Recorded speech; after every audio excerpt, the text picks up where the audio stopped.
Hello, everybody, and welcome to Charts with Dan. We're a little bit later today than we usually are. My apologies. It's been a bit of a crazy week here, but we are back on track and we're talking about the box office and we're talking about the Secrets of Dumbledore. And the secret may be out that the Wizarding World has lost a lot of its box office luster. We're going to look at the somewhat disappointing opening weekend for the latest Wizarding World film. I'm also going to go into some of my theories about why it opened so low and perhaps how Warner Brothers could have avoided this low opening. But before we get to any of that, I want to thank, as always, my partner here on the show, Carbon Health. If you don't know what Carbon Health is, then you haven't been tuning in quite so much because we've been partners for quite some time. And the reason that I love being a partner with Carbon Health is because they are committed to providing accessible and affordable healthcare to as many people as they possibly can. You can look up a Carbon Health location if there's one near you. There's one in over a dozen states. There's also the Carbon Health app, which offers virtual appointments so that you can access their network of doctors. I'm very proud to be a partner with them because I really do feel like they're committed to providing better healthcare to everyone that they possibly can. So thank you, as always, to Carbon Health for their support and their partnership here on the show. Let's look at the box office top 5 for this past weekend. And as I mentioned, Fantastic Beasts: The Secrets of Dumbledore is number 1, but it is sort of an empty number 1 victory. It actually came in lower than the estimates yesterday. And that's unusual because, if anything, the estimates from a studio will usually maybe undercount it so you don't have to say like, oh, the movie made less than we thought it would. But that was actually the case kind of across the board yesterday. Easter Sunday here and around the world wasn't exactly a very strong movie-going day, or not as strong as many had anticipated. So it comes in at $42.1 million. That is the lowest opening in the history of the Wizarding World franchise, which encompasses the Harry Potter films as well as the Fantastic Beasts films. There's a lot to break down going into these numbers, but let's look first of all at happier times. These are the top 5 Wizarding World openings, so you kind of know how far Fantastic Beasts has fallen. Number 1 is, and these are domestic numbers, number 1 is Harry Potter and the Deathly Hallows Part 2, which at that time set the record for the highest opening weekend gross of all time with just under $170 million. Then you have Harry Potter and the Deathly Hallows Part 1, followed by Harry Potter and the Goblet of Fire, Harry Potter and the Prisoner of Azkaban, and then the OG Harry Potter film, Harry Potter and the Sorcerer's Stone, with just over $90 million at number 5. By the way, in case you didn't notice, All My Movies is back. It's my podcast, and I did a special preview episode that came out last week that was all about Harry Potter and the Sorcerer's Stone. If you want to watch that and listen to it, it's right up there in the little corner thing. You can click that. I'm very happy to have All My Movies back, and you can get an exclusive preview about what's to come on that show. You know me, and you know that I don't like to just let sleeping dogs lie when it comes to box office over many years. So let's look at the Wizarding World openings when it comes to adjusted for inflation numbers, and that changes things up a little bit. Harry Potter and the Deathly Hallows Part 2 still lands in the number 1 spot. When you adjust that for inflation, it's just under $200 million at the opening weekend box office. Harry Potter and the Goblet of Fire then comes in at number 2 with $144 million adjusted, followed by Harry Potter and the Sorcerer's Stone with $143 million. Harry Potter and the Deathly Hallows Part 1 still makes the list with $142.7 million. And then we have the second Harry Potter film, Harry Potter and the Chamber of Secrets, with $137 million. So when you adjust that for inflation, that is an even further indicator of how far these movies have fallen. Each Fantastic Beasts film has opened less than the one before it. We saw that pattern a little bit in the Harry Potter films as we got into the middle. We're talking Order of the Phoenix, Half-Blood Prince, but it was a curve like this. It was a U-shaped curve, and eventually those movies recovered, plus the fact that none of them were ever really considered box office disappointments. It was just that the urgency over the opening weekend dipped over time. That has not been the case with the Fantastic Beasts film. For example, the last film, Fantastic Beasts: The Crimes of Grindelwald, had a final number around $600 million worldwide, but it had a budget around $200 million. And when you talk about one of these big budget films with all of the advertising and promotion, even that 3 times multiple gets a little dicey because, yeah, you're probably making some money, but you're not making the kind of money that you would like to, especially in a franchise with the Wizarding World that has crossed $1 billion on more than one occasion. So why did Fantastic Beasts: The Secrets of Dumbledore open so low? Well, the answer partially, I think, lies in who was actually going to the movies this weekend to see it. So what I did was I pulled the demographic data for both gender and age for not just The Secrets of Dumbledore, but 2 big openers in the last several weeks, The Batman and Sonic the Hedgehog 2. And these are not apples to apples comparisons, but it's just a general idea of what the audience looked like. First of all, there in blue is the 18 to 34 demo. You see 62% of the audience for the Batman was in that 18 to 34 demographic, only 46% for Sonic the Hedgehog 2, but that's because a large number of the audience were kids that were under 18, and then you have 57% of the demographic for the Secrets of Dumbledore. So we don't have a huge disparity as far as the 18 to 34 demographic, although the exit results for the Secrets of Dumbledore indicate that the audience that was not in that 18 to 34 demographic was largely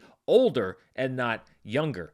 Then let's look at the breakdown by gender. You can see that the Batman drew 65% male audiences on its opening weekend, 61% male audiences on Sonic the Hedgehog 2, and then a 44% male audience for The Secrets of Dumbledore. As a matter of fact, this was a female-driven film. 56% of the audience for The Secrets of Dumbledore were female, compared to only 35% for the Batman and 39% for Sonic the Hedgehog 2. So that's the first thing that I was going to look at. Was we've talked about this on the show before. These big opening weekends especially tend to be driven by young male audiences. So is that part of the reason why The Secrets of Dumbledore didn't open as big? Because it had a largely female audience. I actually don't think that's the case, and here's why. It's because we have seen success in this very franchise by films that drive a largely female audience, and you don't have to go that far back. Remember when I said Harry Potter and the Deathly Hallows Part 2 was the biggest box office opening weekend of all time? Well, its audience was 54% female. So the Harry Potter franchise, particularly at the end of its run,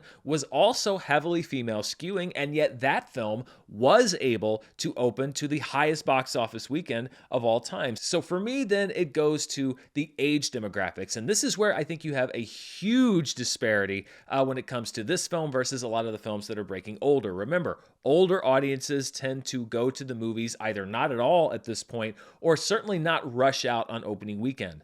Let's look at the percent of the audience that was over the age of 25. So Harry Potter and the Deathly Hallows Part 2, 54% of the audience were female, 55% were over the age of 25.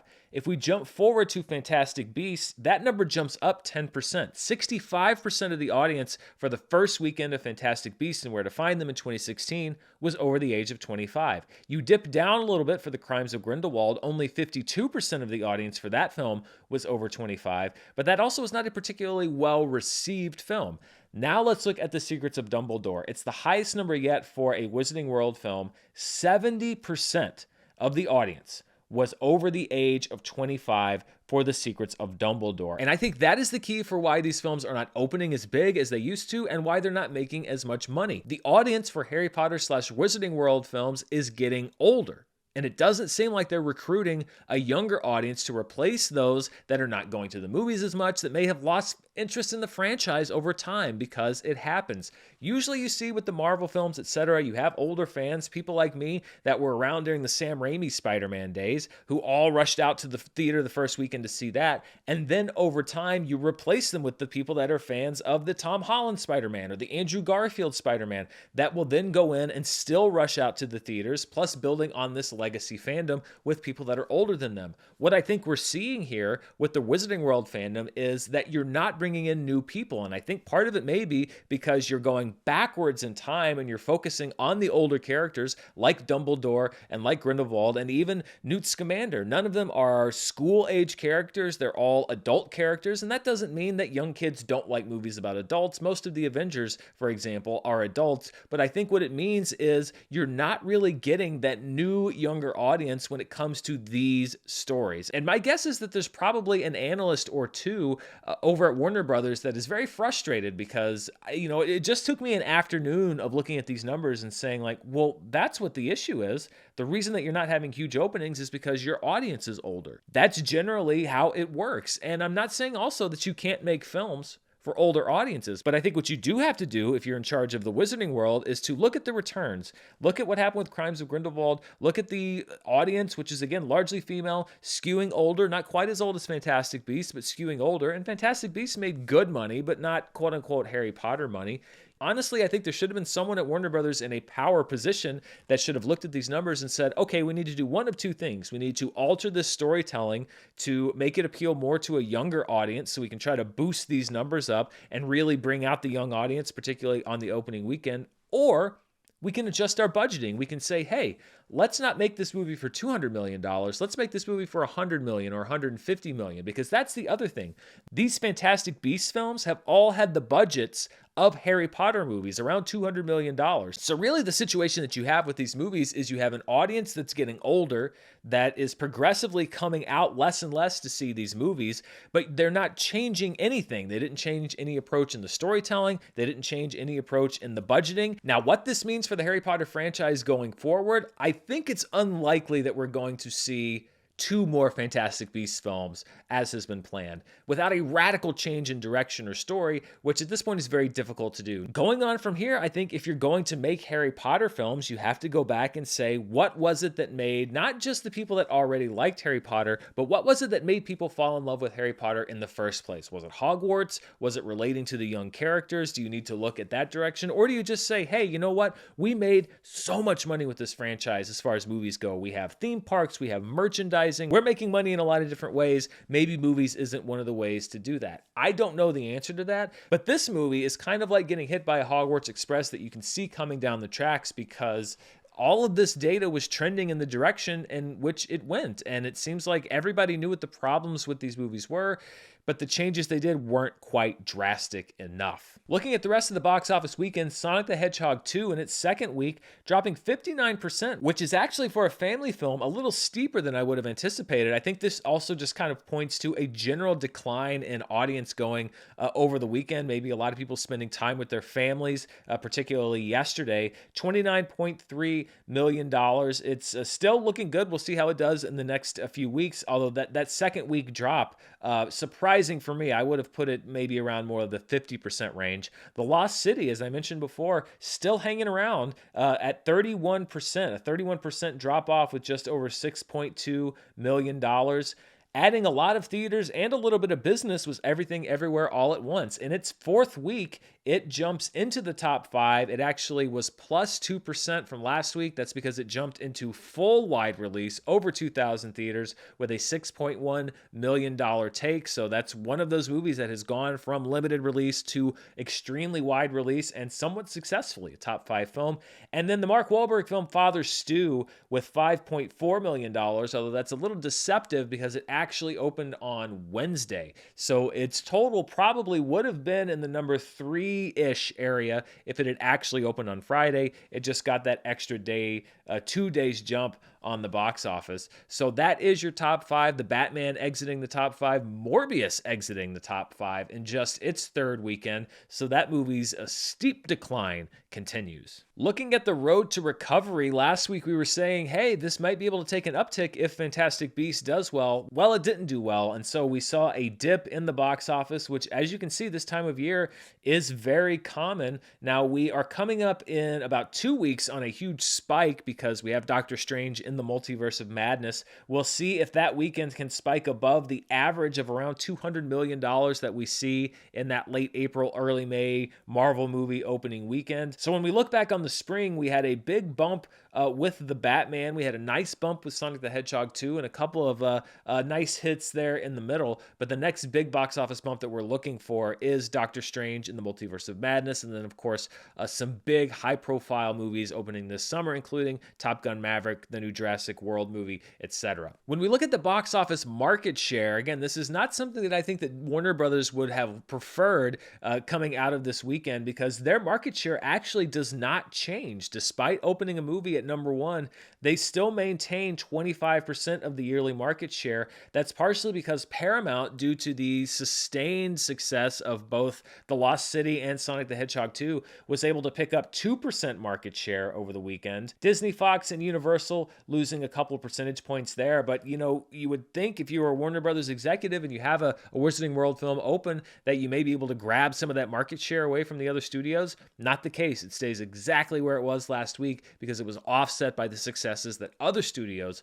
have already had and are continuing to have. One victory that is good for theater owners is the per theater average, because even if it didn't meet Warner Brothers expectations, I'm sure that you don't mind $10,000 worth of business coming through the door, because that's what each of the 4,200 theaters that were showing Fantastic Beasts: The Secret of Dumbledore saw this past weekend. Sonic the Hedgehog 2 at number 2 with $6,800 per theater. The Indian film KGF Chapter 2, we'll talk more about this one later, in just 510 theaters brings in $5,600 per theater. Playing in one theater, a film out of Italy called The Tale of King Crab brought in $5,000. And then in only 3 theaters, a movie that was a breakout hit in Sundance of 2021, so we're talking now about 15 months ago, We're All Going to the World's Fair, that will soon be streaming on HBO Max, but for now, it is available in 3 theaters. That brought in $4,200 per theater. Looking at the films that were in limited release, so these are movies that were in 1,000 theaters or fewer, KGF Chapter 2 was number 1, bringing in a very strong number, 2.8, almost $2.9 million in just over 500 theaters. So we continue to see the targeted success of Indian cinema, specific theaters knowing when and where to program these films to very good results for them. Another film out of India, Beast, in just 368 theaters, posts $430,000. The Karen Gillan film Duel, which came out of this year's Sundance Film Festival, posted $118,000 in 157 theaters. The 25th anniversary of Selena, which topped the limited release chart last week, is at number 4 this week with $42,000 in 100 theaters. And the documentary Waterman in 42 theaters stays on the chart with just over $40,000 per theater. Looking at the top 10 grossers this year in limited release, we have BTS Permission to Dance that stays at number 1. Cyrano is at number 2, followed by The Worst Person in the World. They've pretty much wrapped up their box office runs. But you see a KGF Chapter 2 in just its first week, debuting at number 4 on the chart with $2.8 million, so it can make a strong play to be a second place contender behind Cyrano. Uma drops 1 spot to number 6. Radhashyam drops 1 to number 7. The 2022 Oscar shorts dropped to number 8. The Kashmir Files dropped to 9. And the 50th anniversary of The Godfather drops to number 10. We now have 10 limited release grossing films that were over $1 million in total box office revenue, but that drops out the Beatles Get Back concert event in IMAX, which has been in the top 10 for quite some time. Before we move on, I want to thank today's sponsor, and it's a new sponsor to the show, and that is Storyworth. Mother's Day is coming up, and if you know anything about me, you know that I have a very close relationship with my mom. She raised me as a single mother. And of course, we've talked a lot over the years, but there's always something else that you can learn. And that's something that I think you learn as you get older, as your family members begin to share more about their lives, is there are stories and sides of their lives that you've never heard about. Well, I've been lucky enough to start collecting those stories now with Storyworth. And here's how it works. Every week I set it up so that they will email my mom a question, and I can choose the question that they send. This week I'm asking my mom about her memories of the moon landing, because that's obviously an event that I have no memory of whatsoever. After 1 year, Storyworth is going to compile all of these memories about my mom's life, along with any photos or anything else that she provides, put them into one book, and then send it to us as a keepsake to have over the years. I'm just at the beginning of this process, and I was actually going through yesterday setting the questions for the next several weeks, and it's so much fun because you can go through this database and say, oh yeah, well, you know what, I'm going to ask about our high school this week, and next week I'll ask about my grandparents, and the next week I'll ask about something historical. They have a huge bank of questions you can choose from. You can also write your own questions. It's so customizable, and it will provide the exact family history that is tailored to whatever you want to know about the wonderful people that are in your family. Storyworth is a meaningful gift for all the moms in your life that you'll both cherish for years. And right now, for a limited time, you can save $10 on your first purchase when you go to storyworth.com/Murrell. That's STORYWORTH.com/Murrell, MURRELL, to save $10 on your first purchase. Storyworth.com/Murrell. Looking outside the domestic marketplace, let's see what the number 1 movie was internationally, and it was Fantastic Beasts: The Secrets of Dumbledore when you exit the domestic marketplace with $71.7 million, with a close follow-through from KGF Chapter 2 with $67.7 million, followed by Sonic the Hedgehog 2 at $25 million, Beast with a reported $17.8 million, although you see that asterisk there. I cannot confirm that total, and a lot of folks have brought this up, and it's all I can say is that I do my best. Indian box office data is very hard to come by. There are prints that circulate in multiple language, so if there is a number that I can report, I will report that number, whether I can confirm it or not, if I can find a reliable source, at least one behind it. But I also have to ask for some patience, and a lot of folks that watch the show are very big fans of Indian cinema, and I think that's wonderful. I would just ask for your patience because, I really am doing my best to report the numbers that I get when I get them. It's just not always on the day after these big opening weekends worldwide. Wrapping out the international chart is The Lost City with $10.1 million. So when you take the international numbers, you smash them together with the domestic numbers, you get the worldwide box office. And Fantastic Beasts: The Secrets of Dumbledore has a $114.7 million weekend. It's not its opening weekend. It's been in several markets, including China, where it didn't do particularly well already. We'll see what its global total is. KGF Chapter 2 has a $70 million worldwide weekend, followed by Sonic the Hedgehog 3. Beast, again, an unconfirmed total at around $18.1 million, and The Lost City at $16.6 million. When we look at the 2022 charts overall, domestically, The Batman remains the number one film easily with over $365 million. Probably Doctor Strange will be the first thing that could even broach that. Uncharted is at number 2 with $145 million. Sonic the Hedgehog 2 climbs up to number 3 and becomes the third film of 2022 to cross the $100 million mark domestically. It's now made nearly $120 million. That drops Scream down to number 4. The Lost City remains at number 5. Morbius jumps up 2 spots to number 6, although I don't know how much more it's going to jump up. I think it's going to start dropping down pretty soon. Dog drops down 1 spot. Jackass Forever drops down 1 spot. Death on the Nile remains in that 9th spot. And not debuting, I'm sure, as high as Warner Brothers had hoped that it would, Fantastic Beasts: The Secrets of Dumbledore debuts at number 10 on the domestic box office chart. That means that Jujutsu Kaisen 0, the movie, after a very impressive run just a couple months ago, drops out of the overall 2022 top 10. Looking at the worldwide box office numbers, The Batman is number 1 worldwide as well. It has now broached the $750 million mark globally, followed by The Battle at Lake Changjin 2, Too Cool to Kill at number 3, Uncharted at number 4, getting close to that $400 million mark. Sonic the Hedgehog 2 jumps up 2 spots to number 5 at $231 million. That drops Nice View down 1 spot to number 6. Fantastic Beasts: The Secrets of Dumbledore enters the chart. It's earned close to $200 million globally, which is not a small amount of money, but keep in mind it also cost $200 million. So it has a lot of work to do, and it's got its biggest openings behind it. So we'll see what the movie does in the weeks ahead. That drops Boonie Bears Back to Earth down 2 spots to number 8. Morbius jumps up 1 spot to number 9. And we see Triple R, I believe, returning to the chart at number 10. It's been very much on that cusp of that number 10, number 11. It's back on the chart at number 10. That means that we lose Scream and Death on the Nile, both 2022 versions of films that had already come out with the same name, both now gone from this year's chart. So if you take today's date, you rewind it back 1 year, you get a 365-day worldwide box office chart.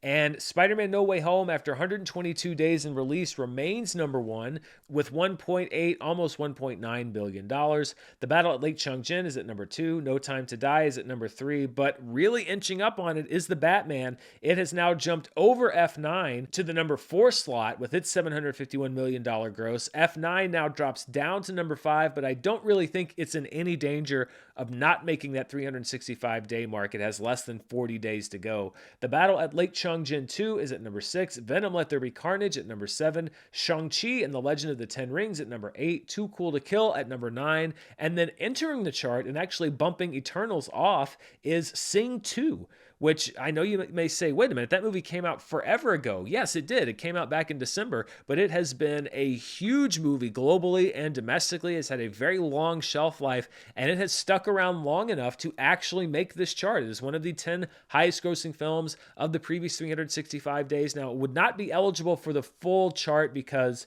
it's really only there because we graduated another movie out, unless it were to jump up over a few. It's not going to be on this chart for a terribly long time, but still, Sing 2 still moving and shaking its way up these box office charts. And I think if you're Universal, Sing 2 is a shining example of how they can make money in many different ways. Obviously, a big box office hit, a big hit. We've seen all of the different streaming charts on premium video on demand where it's been on the charts for weeks, the rental charts, the purchasing charts. Sing 2 may be one of the first quote-unquote post-pandemic moneymakers in that it exploited so many different ways to earn revenue for Universal. We're not going to know exactly how much it earned in some of those other avenues, but impressive, a very impressive debut for that movie.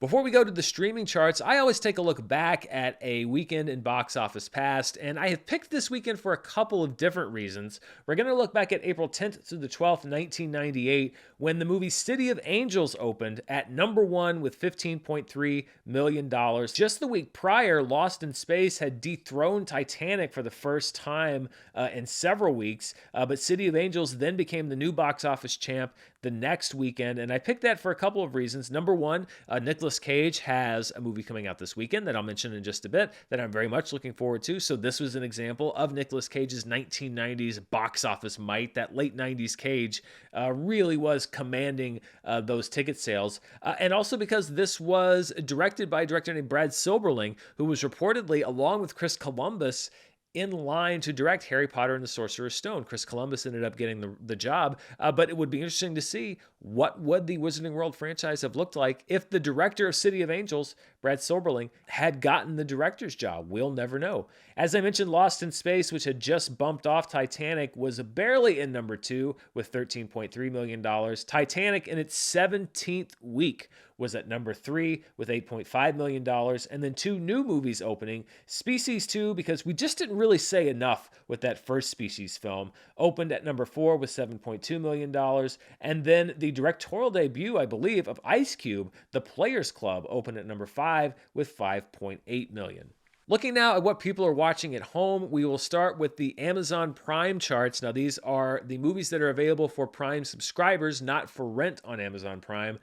A new series starring Josh Brolin, Outer Range, debuts at number 1, followed by the Amazon original movie All the Old Knives at number 2. Reacher Season 1 still sticking around in that top 3. It tops The Marvelous Mrs. Maisel Season 4 at number 4 and The Outlaws Season 1 at number 5. Upload Season 1 stays at number 6. A new movie, The Wilds, comes in at number 7. Then 2 titles, the only 2 non-Amazon titles, but also 2 very closely related to the Easter holiday. The Chosen, which was an independently financed film about Jesus' life, and then The Passion of the Christ, which is an interesting way to celebrate Easter, but, I get it. That was there at number 9. And then Lizzo's Watch Out for the Big Girls, a reality show hit for Amazon, staying in the top 10. Looking at what people are buying and renting on Amazon, Spider-Man No Way Home remains the number 1 movie. I put the new tag next to it because the rental window has now opened. It's now on physical media as well. I have a copy of it that I can't wait to watch. So it is the number 1 movie. Infinite, which is a movie starring Mark Wahlberg, who was also in Father Stu in theaters this past weekend, that came out on Paramount Plus last year, now available for purchase and rental. It makes it up to the number 2 slot. Sing 2 is at number 3. Moonfall at number 4. The Passion of the Christ makes the iTunes charts as well at number 5, followed by an Easter tradition growing up in my house, which was Cecil B. DeMille's The Ten Commandments starring Charlton Heston, rented and bought at number 6. And then we have several holdovers: Marry Me at number 7, The Contractor at number 8, House of Gucci at number 9, and Death on the Nile at number 10. And before we go, let's look at the Netflix charts. These are the Murrell metrics that I come up with. I basically measure this by potential finished views. And after 2 weeks on top, Bridgerton is not at number 1. It is instead a Netflix movie called The In-Between with a potential finished view number of 13.9, meaning 13.9 million users could conceivably have finished that movie when you look at hours watched versus the length of it. Very interesting thing about The In-Between, though, is it is on Netflix in almost everywhere in the world except for the United States. It was released on Paramount Plus in the US earlier this year, so this is a number 1 Netflix program that is driven largely by Netflix accounts that are not United States. Of course, that's a lot of other countries, but that's very rare that you see something that is solely out of the domestic marketplace at number 1. Bridgerton Season 2 sees a steep drop off. Last week, its number was around 30. This week's number is around 13.8. I think that just shows you that the fans of that show are watching it immediately. I think we saw a lot of binge watches and second watches ending in this 3rd week of release. So it drops to number 2. Furiosa, which is a movie out of Poland, is at number 3, followed by The Elite Season 5, which is a Spanish teen drama, I believe, at number 4. All Hail is at number 5 with a number of 6.8, followed by Jimmy Savile, A British Nightmare, which is a show about the disgraced British television show host, with a potential finished view number of 6.3 million. I'm sure a lot of Netflix users in the UK watching that. Shrek Forever After hanging around. People love Shrek on Netflix at number 7. 6.2 million more potential finished views for that movie. The Adam Project still hanging around. That was a big Netflix hit as far as numbers and driving viewership. I believe the 2 biggest weekends so far this year, even when you include Bridgerton, at number 8. Yaksa Ruthless Ops is at number 9. That's a film out of South Korea with a PFV number of 6. And then we have The Ultimatum Season 1, which is a new reality show, right behind it with a PFV of 5.9. And actually numbers 5 through 10, all very close together, 6.8, 6.3, 6.2, 6.1, 6, and 5.9.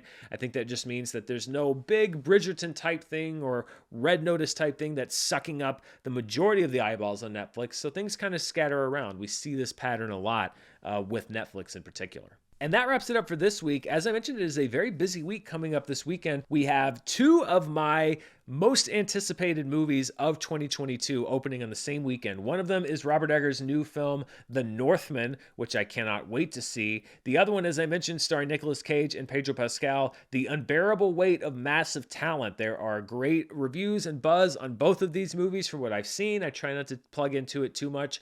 I'll be doing a double feature of these films on Thursday. It's going to wrap up late Thursday night, so you can probably look for reviews of both of those movies on Friday. Also opening in wide release, and man, they are marketing the crap out of this movie. It's been available in some international markets for several weeks now, but the animated film The Bad Guys, if I get a chance to see it this weekend, I may also check that out. Opening in limited release, and it's been open in other markets around the world, is Petite Maman, which is the follow-up from Celine Sciamma to Portrait of a Lady on Fire, which was one of my absolute favorite movies of, I think, 2019. I don't even remember which movies were which. Maybe it was 2020. I just know that it was a wonderful film. I didn't see it before I did my top 10 list for that particular year, and that would have been very near the top.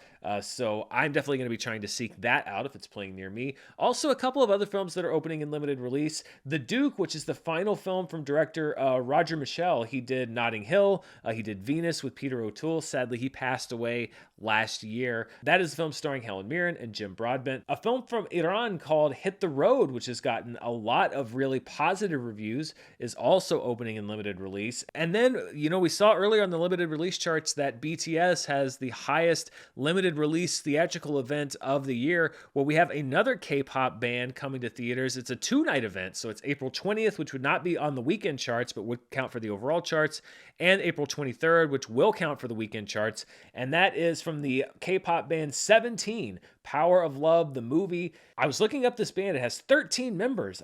I mean, how do you even keep them straight? I guess I don't have the brains that young people do, but my goodness, I don't think I could keep 13 members of any kind of band straight, but apparently a lot of other people can, because Power of Love, the movie, will be hitting in special engagements this weekend. So we'll see if this is another K-pop band that can make a splash in limited release. Very interesting. That wraps things up here on the channel for today. There's a lot of stuff coming up this week. As I mentioned, I've got 2 movie reviews coming up for The Northman and The Unbearable Weight of Massive Talent. We'll see if I can get around to The Bad Guys. I also have my review of Moon Knight Episode 4. That'll be coming out on Wednesday morning. Also, Wednesday, believe it or not, is the 2-year anniversary of me launching this channel. So keep an eye out. I may do some kind of a special anniversary thing if I get a chance, just to celebrate.